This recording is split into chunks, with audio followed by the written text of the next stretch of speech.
Kawawa naman po ako dyan. May pamilya rin po ako. Ako, yung pagkuha ko ng statement na yan, parte lamang po nung trabaho ko. Nagkataon, naging President Bongbong Marcos yan. Paano kung isang ordinaryong tao lang yan, di pin down yan? Dahil ngayon, Presidente, ngayon iwas pusoy? Ayoko ho sana na sabihin, kaya nga sinasabi ko rito, Your Honor, hinahayaan ko siyang magsalita. Yung iba po, ma'am, sama-sama na rin po. Parating pa lang. O, sige. Paupo na lang, sir. Ay, patayo muna, sir. Sorry. Para please raise your right hand. Do you swear to tell the truth, the whole truth, and nothing but the truth in this hearing and investigation? Thank you very much. Please take your seats. Please take your seats. Kayong apat, yes, walo. So kayong apat muna, wala pa yung apat dito. Kilala nyo si former PDEA agent Jonathan Morales? Kasama ninyo noon? So, according to your director, nag-execute kayo ng affidavit na walang nangyaring ganong insidente nung araw na yon. Totoo yun? Jonathan Morales, kilala mo itong apat na PDEA agents? Your Honor, ako po ay naiintindihan ko po yung kanilang pinanggagalingan at yung kanilang sitwasyon ngayon. Kasi kung sila magsasabi ng totoo, kapalit po yun ng kanilang karir at serbisyo, pagkain po sa kanilang mesa. Naranasan ko po yan nung magsabi ako ng totoo. Ito pong hawak ko na pinagsamang sinumpaang reklamo na inadminister mismo ni Director Hil Pabilona na isang abogado. Kaharap niya yung dalawa pang ahenteng kasama ko, inirereklamo namin yung irregularidad dati sa PDEA. Pero ano nangyari noong panahon niya? Binaliwala nila ito. Binaliwala nila. Matagal nang nangyayari sa PDEA. Kapag ka ikaw, kumalabang ka sa sistema, sigurado malayo mararating mo outside PDEA. Magiging sibilyan ka. Ako naiintindihan ko yung pinanggalingan ito mga kasama ko na ito. Hindi ko po sila masisisi dahil ang mawawala sa kanila yung pagkain sa mesa ng kanilang pamilya. Naranasan ko po yan eh. Naranasan ko po yan. Okay. Sige. Kayong apat, nandun kayo nung araw na yun, yung 12? Wala. So how can you testify na wala palang kayo doon? Nung araw na supposedly in-entertain niya yung deponent doon sa headquarters ninyo. Sir, wala po ako that day. Wala ka doon? Ikaw? Wala ka doon? Wala po, sir. Wala na. Ikaw? Walang nangyaring ganun. O, ikaw? If Wala I ka? may, Your Honor, March 10 is a Saturday. Ha? If I may, Your Honor, March 10 is a Saturday, 11 is Sunday. Regardless, 12 is ang Monday. tanong ko kung nandun kayo, We hindi, were wala. not in the office on Oh, so you were those not there? days. Yes, sir. So how can you testify na walang nangyaring ganun? Sir, sa statement po ni Kuya Jonats, ang sabi po kasi niya doon is, alam po ng buong compound ng PDEA kung ano yung nangyayari doon that day. And he could have been talking possibly before April 10, baka April 9, pero, ay March 9. Kasi po sa pre-ops niya was dated March 10, which is, 11. March 11, which is a Sunday.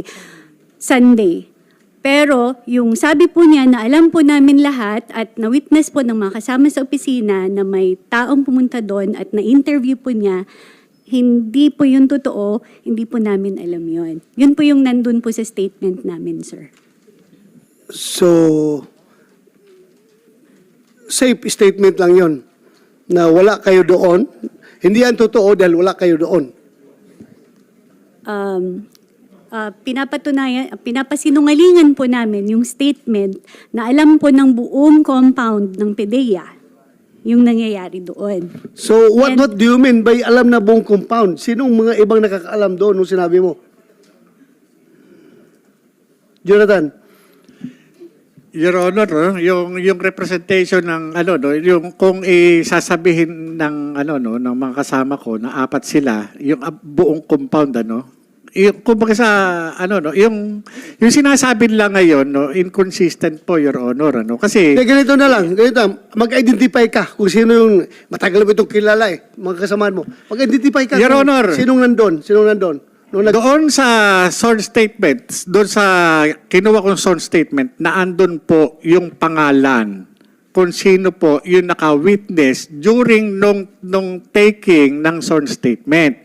as far as Yung your, sinasabi ko po sa inyo, normal na course na ginagawa ko kapag tumitipa ako ng sinumpaang salaysay, kapag yung nakaharap na andon, nilalagay ko po yung pangalan. Kaya nga, at, Opo. in this particular instance, ma-remember mo kung sinong agent kaharap mo na Your sinabi mo Honor, doon? sa tagal po ng panahon, humigit ko lang sa 10 taon na po, hindi ko po ako makapagsalita kung sino po yung nandoon. Kasi kagaya po ng sinasabi nila, wala sila sa ganito. Yung pong trabaho namin sa PIDEA, wala pong Sabado o Linggo. Kapag ka dumating ang informant, yun po yung ine-entertain po namin yan. Kung kailangan trabaho o kung ano, ganun po yun sa amin. Wala pong Sabado at Linggo.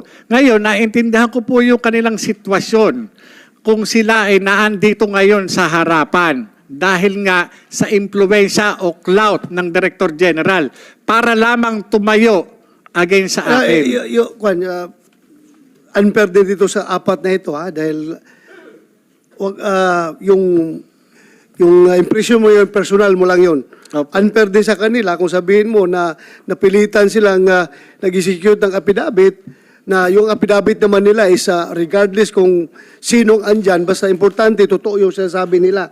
Yaman lang sa atin, di ba? Magkuhan ka ng affidavit mo, yung alam mo lang na totoo. So yun, wag ka kagad mag-jump into conclusion na under the jury sila ng director. Alam natin yan, pwede silang i-influence, pero ito naman sila, may sariling decision din eh.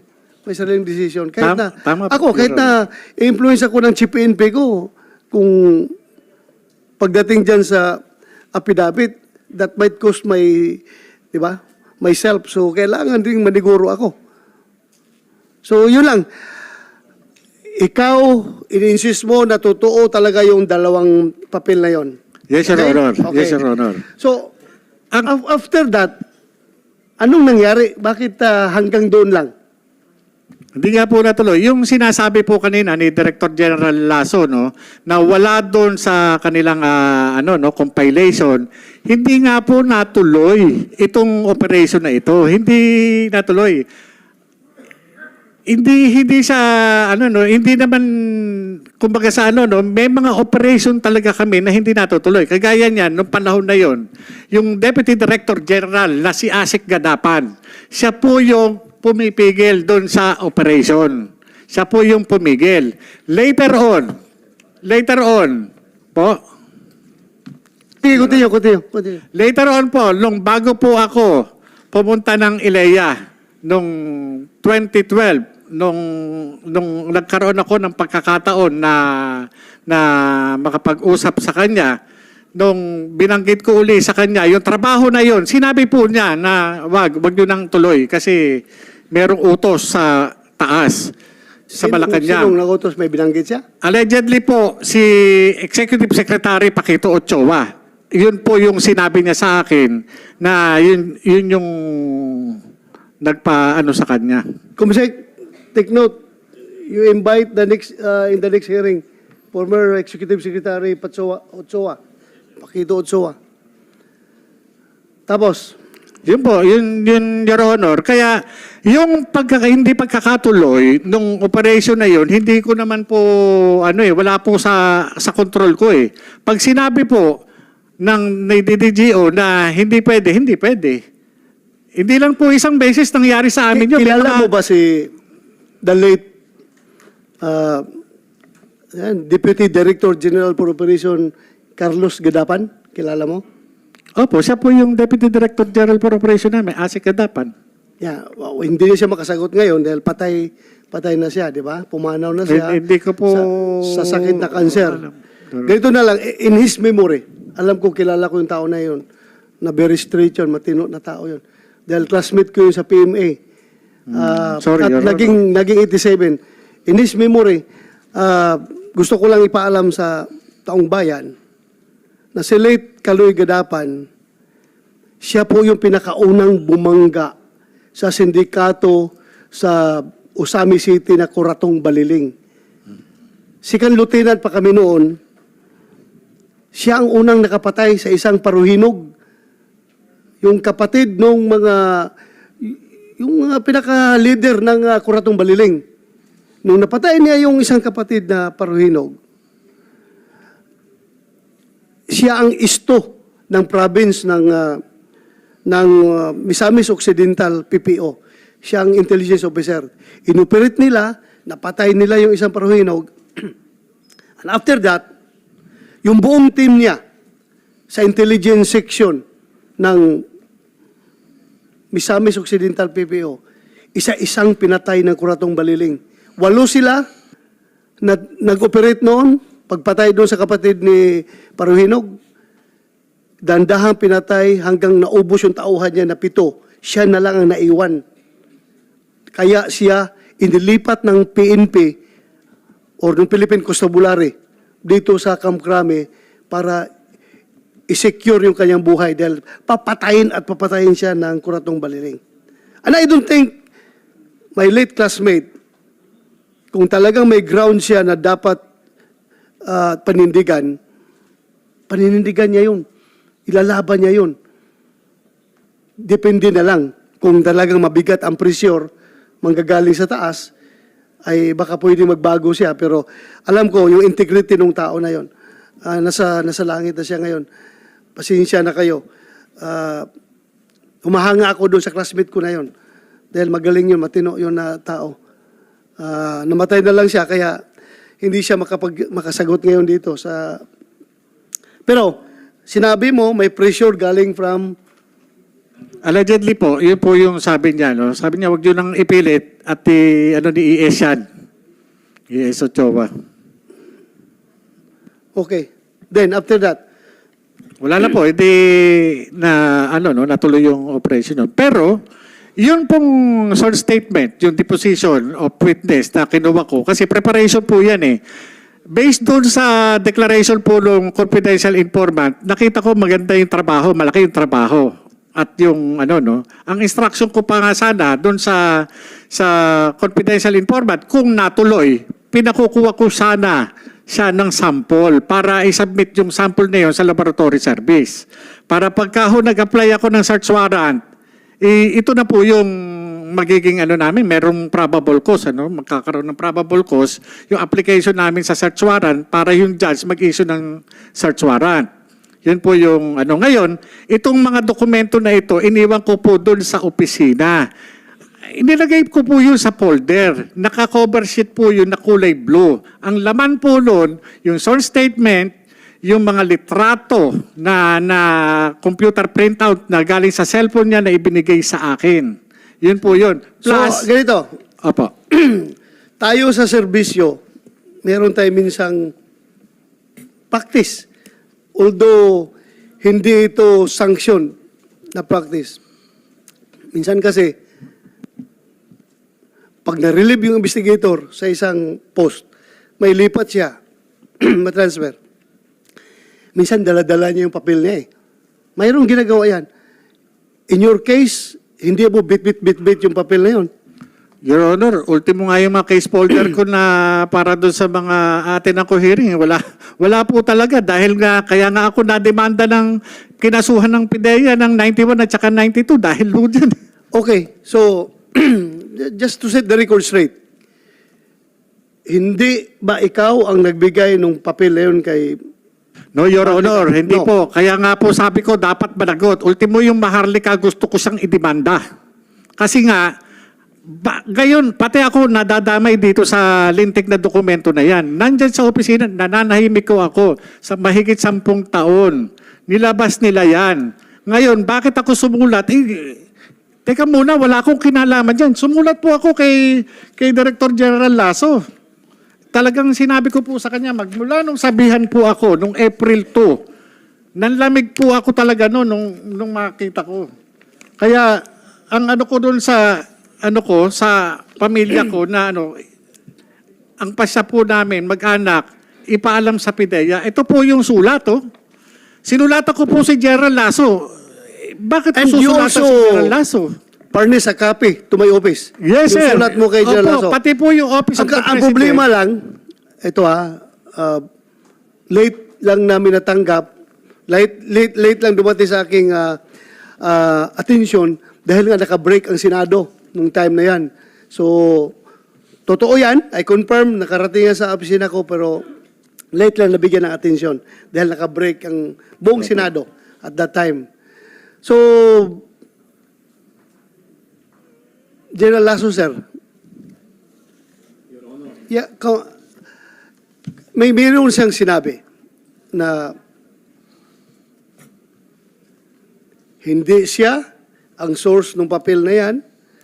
At kung narinig ko yung sinabi rin ni Maharlika na ang source nito ay pinadala lang sa kanya sa email at pwedeng insider ng PDEA.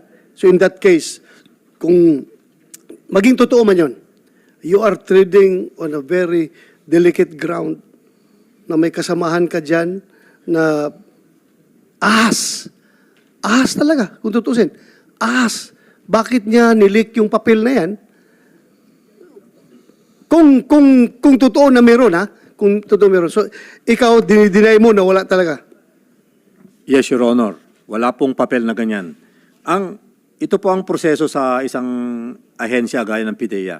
Ipagpalagay na lang natin na nangyari po yung interview nung March 10. Ang sabi niya kasi dito, that the undersigned was the one who personally interviewed the said confidential informant on March 10, 2012 at the IIS office in front of some IIS personnel. Kaya po nandito sila ngayon who were present at that time. And the said interview was reduced to a sworn statement.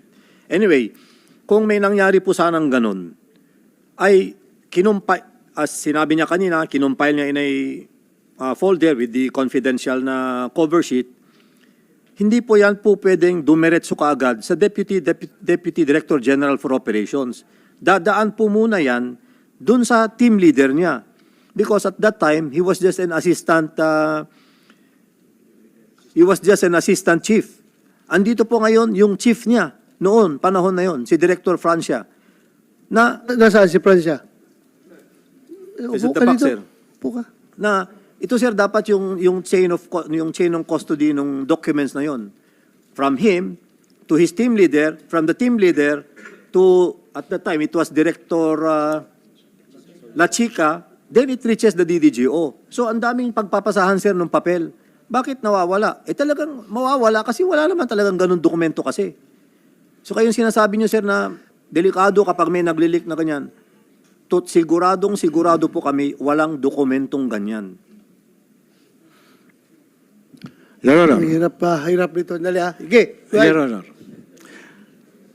Yung pong sinasabi ni Director General Lasso, maganda po yun.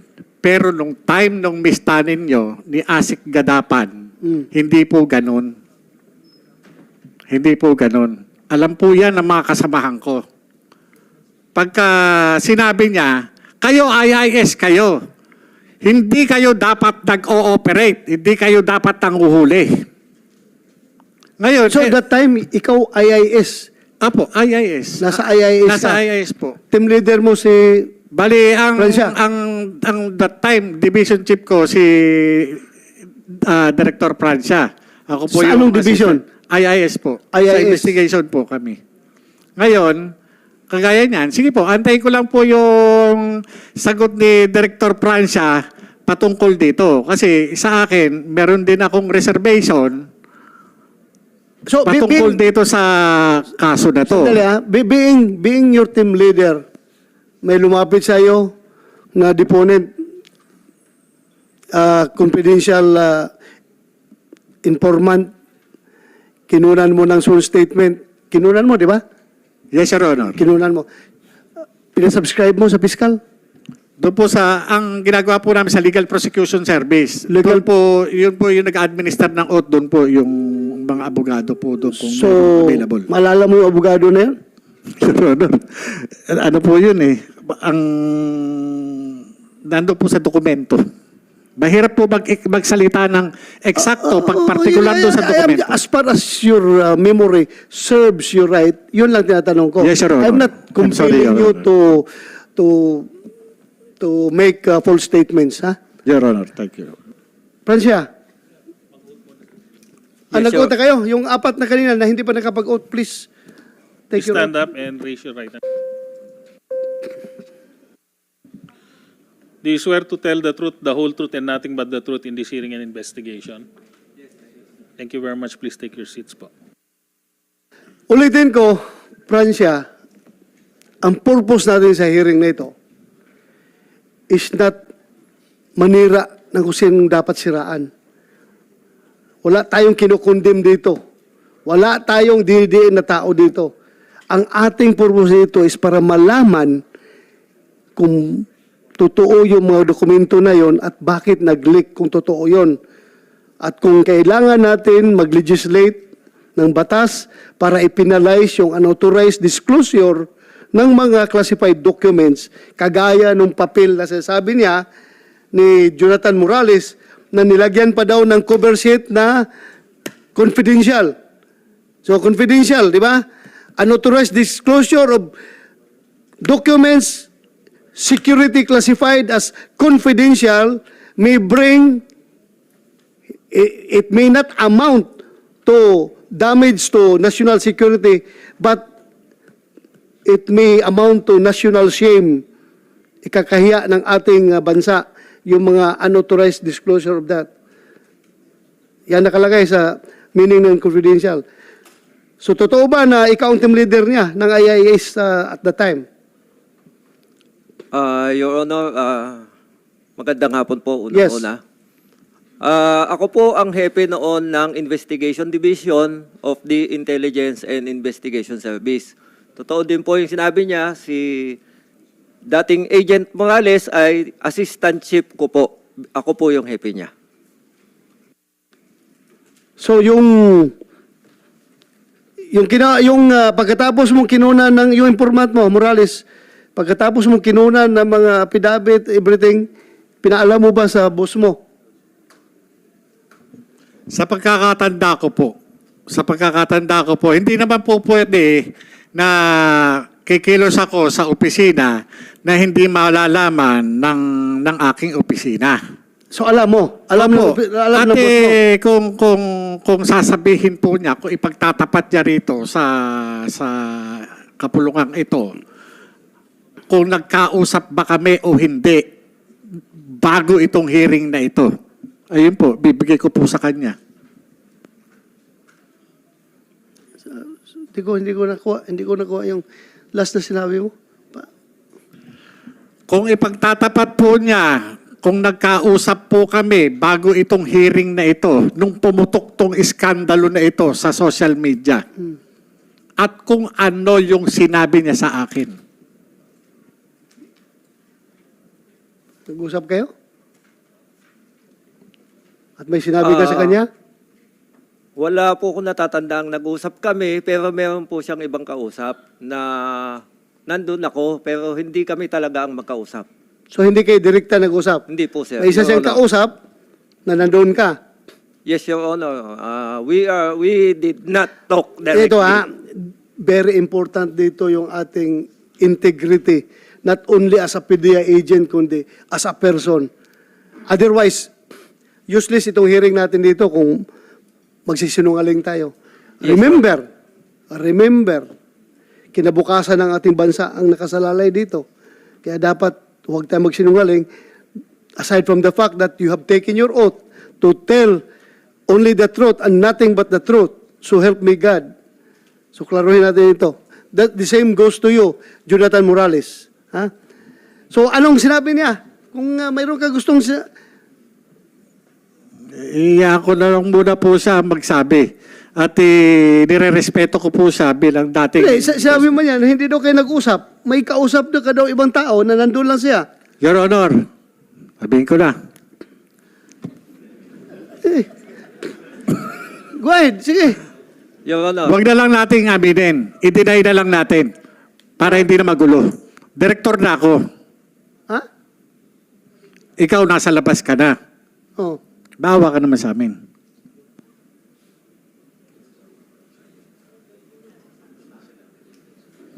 Hindi ko masyado nakuha yun Your Honor. Yes, yes. May I, Your Honor? Katulad po ng sinabi ko, ganun po talagang nangyari. Hindi ko naman po yun tinago. Nasabi ko po yun sa ibang mga kasamahan namin sa PIDEA ngayon na may ganun. May ganun. Na Ano? indirectly ay indirectly ay parang yung nga nadinig ko yung hindi ko lang po matandaan kung sino yung sinabihan ko. Ano? Na may nangyaring ganon, na yung sinasabi niya na nagkausap kami, but indirectly po yon. Hindi ako yung kausap niya. Hindi po ako. Yun po ang totoo. May kausap lang po siyang iba. Okay. Pero ano po yun? Nasa telepono yun. It's Sa your telepono word po yun. Pwede against ko- his word. Ako, wala akong personal knowledge. I am here to set the record straight. I am here to get the truth. Kaya ko kayo pinapasalita. Mayroon akong tiwala sa inyo na sana magsabi kayo na totoo. But anyway, Your Honor, Balik- may I, Your Honor? yes. Yun naman pong pag-uusap na yon, pwede nating sabihin immaterial. Kasi yung mga tanong niyo po sa akin nung una, naging happy ko pa. Totoo naman po yun eh. At kung ako po sana itatanungin niyo, hindi niyo po itinatanong, kung yung tungkol doon sa ganong mga papel, yung ganon, Yes. dapat po sana yun ang pag-usapan natin. Hindi po Yun nga, kung kaya nga nawawala tayo dito sa Yes, Your Honor. direksyon dahil ang dami nyo ini-inject. Sige, sana yung papel na yan. Your Honor, sa katulad po din ng mga sinabi ng mga kasamahan ko ngayon na hanggang ngayon ay nasa PIDEA po, matay ko po ang isipin, pabalik-balik na iniisip ko, wala po akong matandaang ganong papel. At wala akong matandaang mga ganong istorya. Yun po ang masasabi ko, Your Honor. Mr. Chairman, Your Honor. Yes, go ahead. Kung wala kang matandaan, bakit, Your Honor, bakit mo i-deny? Bakit sasabihin sa akin, i-deny na lang natin para hindi na magulo? Sino nagsabi? Siya. Oh, sinabi mo na i-deny na lang daw. Ano ba ito? Wala po akong matandaang sinabi kung ganon, Your Honor. Under oath ka? Under oath ka? Yes, Kayong Your dalawa, Honor. under oath. Ha? Pwede kayo magsama sa kulungan doon sa baba. Kung hindi Wala tayo po akong matandaan, magkaintindihan dito. Your Honor, Yes. Mr. Chairman, ang purpose naman po nitong investigation natin, kung mamarapatin nyo, para magkaroon po tayo ng sapat na batas, para hindi na po maulit. Kung nagkaroon man po ng sa amin. Yes, you don't, Alam have, nyo, to, you don't have to remind me. Nandyan sa akin yan. I am the chairman. Alam sorry, ko, Your kaya lang, in the interest of truth and justice, lahat ng sinasabi nyo dito ay dapat totoo. Kaya ako nga kayo tinatanong at nire-remind palagi na under oath kayo. Kaya nga, magtutulungan tayo dito. You love PIDEA. Di ba? Yes, Your You Honor. love your country. Yes, Your Honor. Ikaw, you also love PIDEA. And you also love your country. yes, sir. Oh, so magtulungan tayo dito para maiwasan na itong ganitong leakage ng mga classified documents. Yes, sir. Your Honor, since na ito po, ang ano ko na lang po dito, bilang alagad ng batas na lang po, parang pulis sa pulis, Your Honor. Since na lumabas po itong information na ito,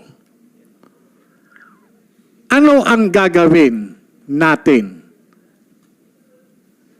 Magkakandak ba tayo ng ng investigation para doon sa mga personalidad na naandito? Meron po kasing mandato ang PIDEA. Ayon doon sa provision ng Republic Act 9165. Hindi po ba ito mga ito ipatatawag? Kasi kung ginagawa po natin sa mga ordinaryong tao,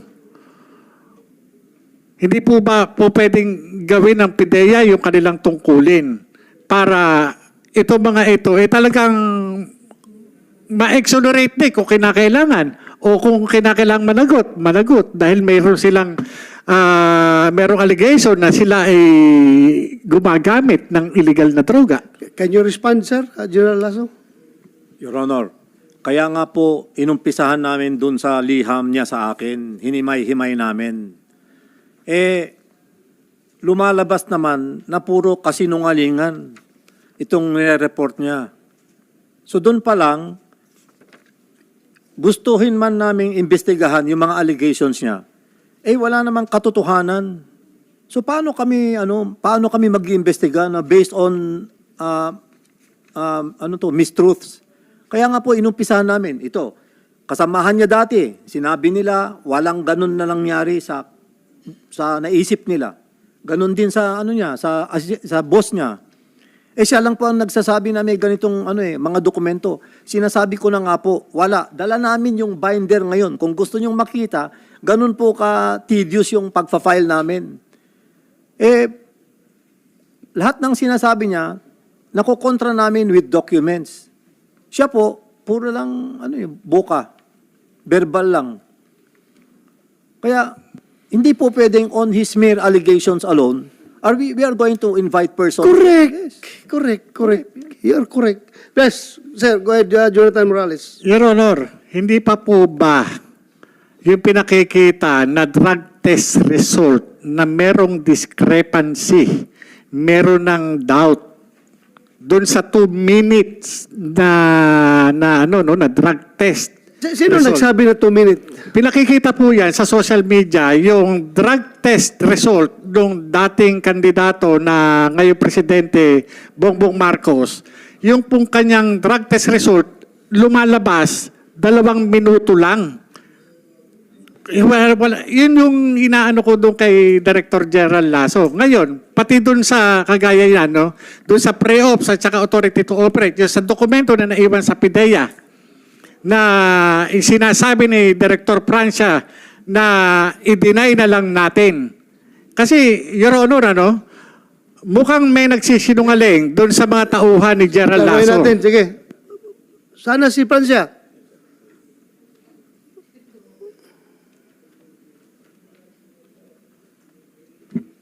Yes, Your Honor. Sinasabi niya na kinausap mo daw siya na i-deny na lang natin. Wala po kong natatandaan ganun, Your Honor. Meron kayong dalawa lang ba nag-usap? Hindi po, Your Honor, may kausap po siya. O sino yung kausap niya?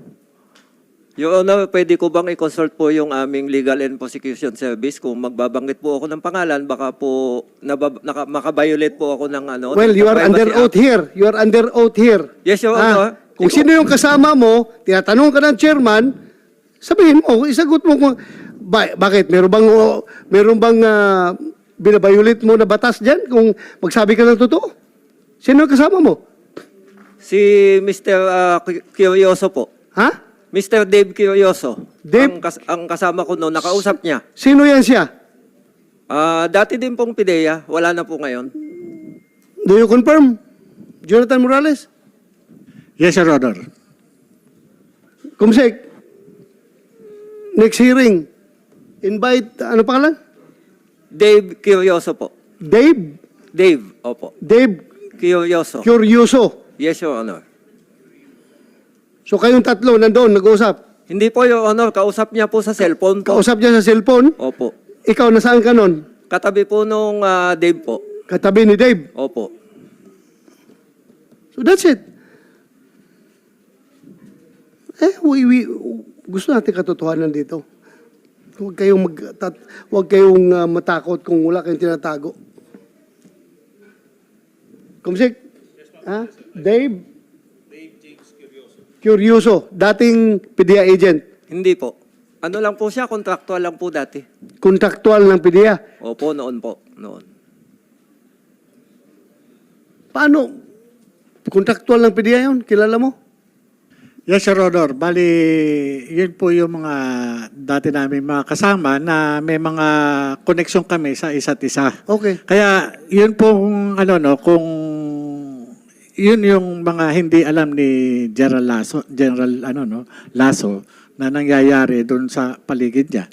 Maaari sa kanya in good faith siya sa pagsasabi na talagang wala, pero yung wala meron. Kasi nga merong i-deny eh. May i-deny, may usapan na i-deny. Ang Sandali. Opo. Yung sinabihan ka na i-deny natin, siya mismo nagsabi o yung kausap mo na si Siya Dave? po, boses niya po Ha? yun eh. Basta deny na lang natin. Ako, dideny ko yan. Sabi niya, para hindi na lang magulo. Yun po yung sinabi niya.